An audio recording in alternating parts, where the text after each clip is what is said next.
This is Ben Doughty for the hardest game with upcoming welterweight from Romania, Giorgio Isalia. Hi there, right? Also known as Dracula. Let's get Dracula, that in. yeah, the real Dracula.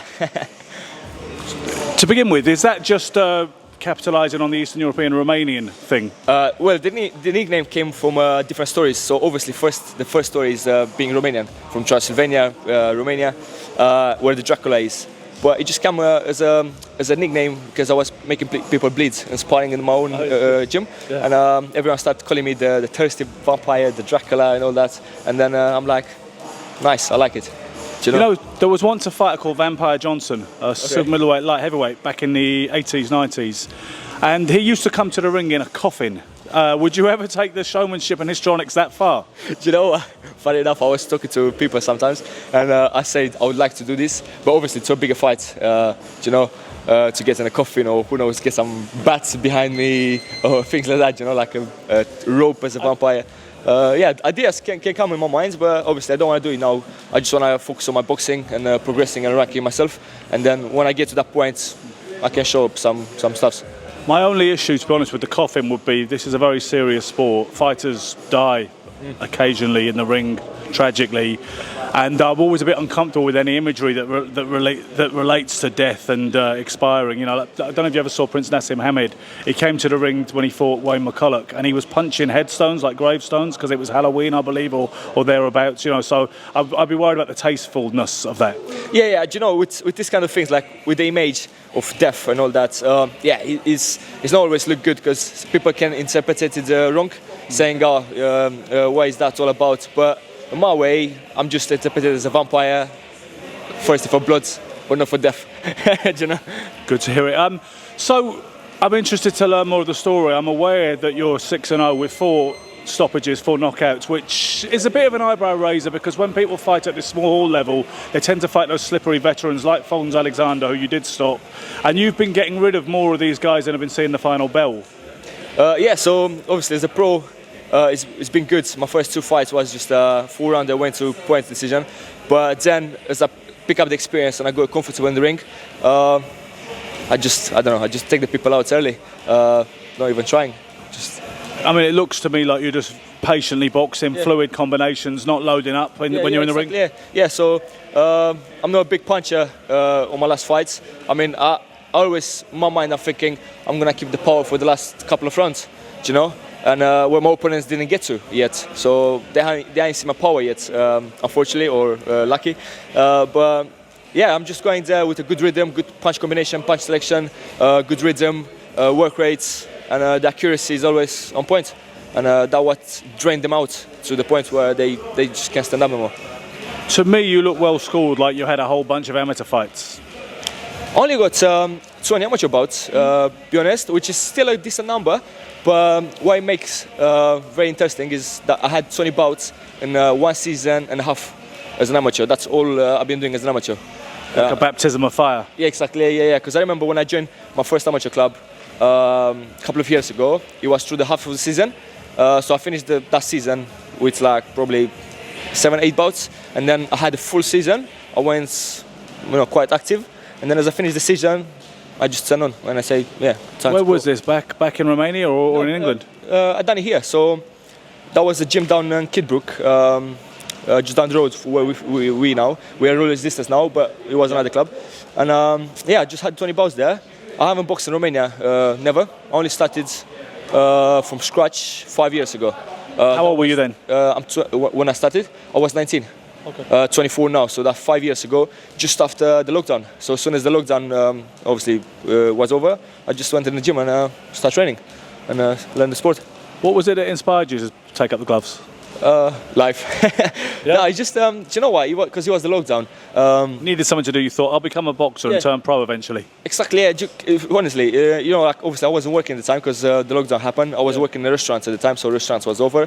So I was just at home, in quarantine, doing nothing, and then life's kind of turned around. I start smoking, I start drinking, all this, and I'm thinking like, what am I doing? Like I came in this country to build myself, a career or something, get money or whatever, have success or something. And I'm like, what am I doing? Sitting in bed and smoking. So then, honestly, I was sitting in bed watching YouTube on my laptop, and boxing fight came up, and I just clicked on it. I'm like, all right, let me watch it, and it inspired me. You know, like I'm like, I want to be like them. You know, like on TV, having fights, box, looking healthy. You know, all the fame, you know, everything you see on the screen. I wanted to know myself. I wanted to be in that person, and I said, all right, tomorrow I'm going to a boxing club. So next day, early morning, called the nearest boxing club next to my house, and Wolferstow, and I said, I want to be a boxer. Can I come down? It's almost movie-esque. Are you telling me you had no interest in boxing particularly before that crystallising moment? Never. No, I never watched boxing before. And opposites, I didn't like fighting. I thought it's like, how can I say, like brutal. A brutal, stupid game for people who have no brain. Then, when I get myself into boxing and I start learning and getting into it, I realized I was wrong. It's actually opposite. It's a smart game. You know, you need to be, you know, have an IQ, be smart, technical, statistic, you know, like strategy, everything. And I'm like, oh wow, that actually helped my mental health to become better as a person. And are you a fight fan these days? Because some professional boxers are not particularly fans of the sport. They don't follow it meticulously. Are you the kind of guy who watches every fight and reads about it, or watches on the internet, or not so much? Sure, I'm in between. I can't call myself a big fan, but I can call myself like not interested. And I watch some fights whenever I have free time, or whenever there is a big fight, or I study some old fights. Mostly I look at the old fights. But yeah, I'm average. Whenever I can, I watch. If I can't, I'm just training. So right now you're 6-0 with 4 KOs. You are boxing on Saturday on Steve Goodwin's show at the familiar surroundings of the York Hall for you at this point.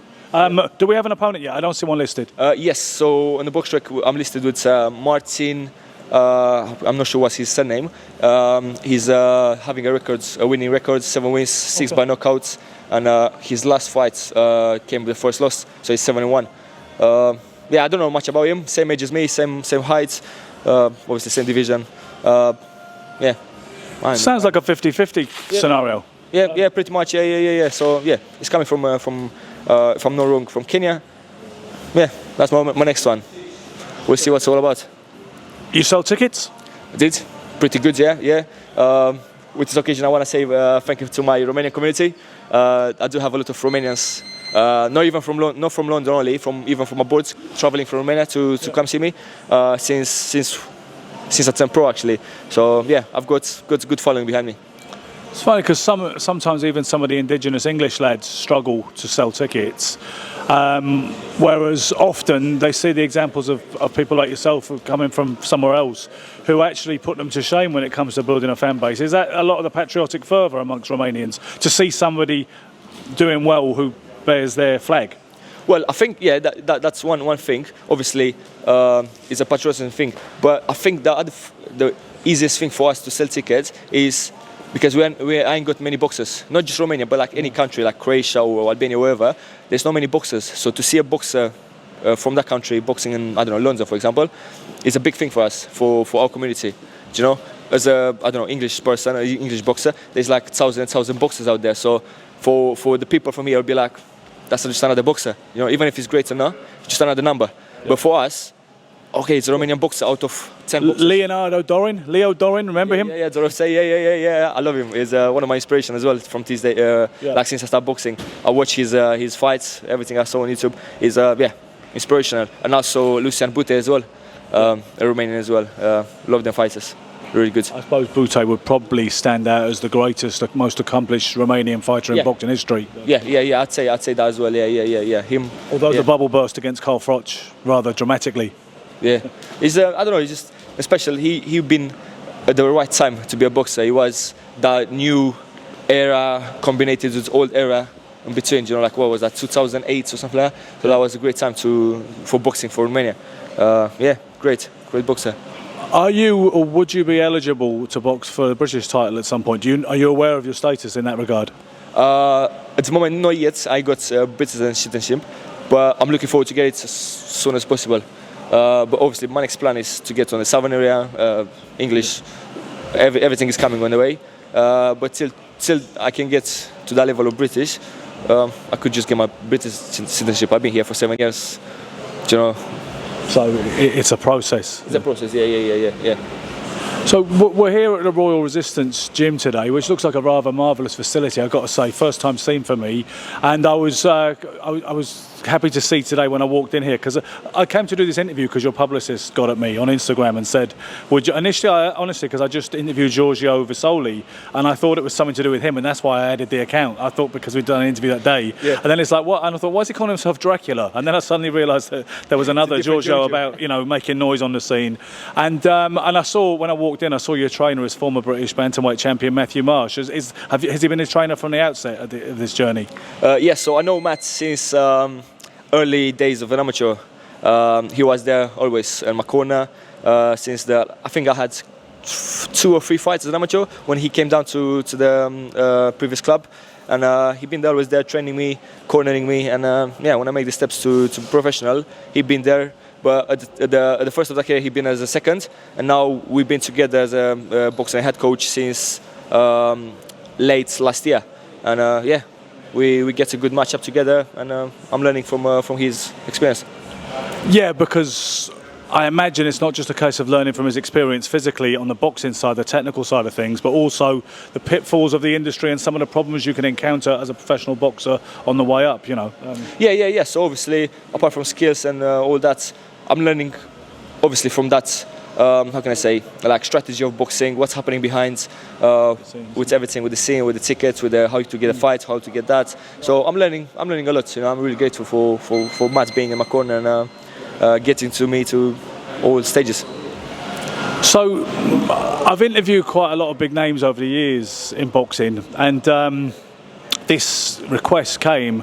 What I always hope when I talk to a bright young prospect like yourself who looks well, talks well, good record so far, I always hope you're going to amount to some prominence, so you'll make me look good in retrospect on the CV. How confident can people be that this will be seen as one of the first interviews with Giorgio Isalia? Well, really confident, because I'm confident in myself, on my skills, on my mindsets, on my journey, and when I see something in my mind, I know it's going to happen. So yeah, it's going to be great. You heard it here first, or at least thereabouts. Thank you for your time. Thank you so much, man. Cheers, I appreciate that. Cheers.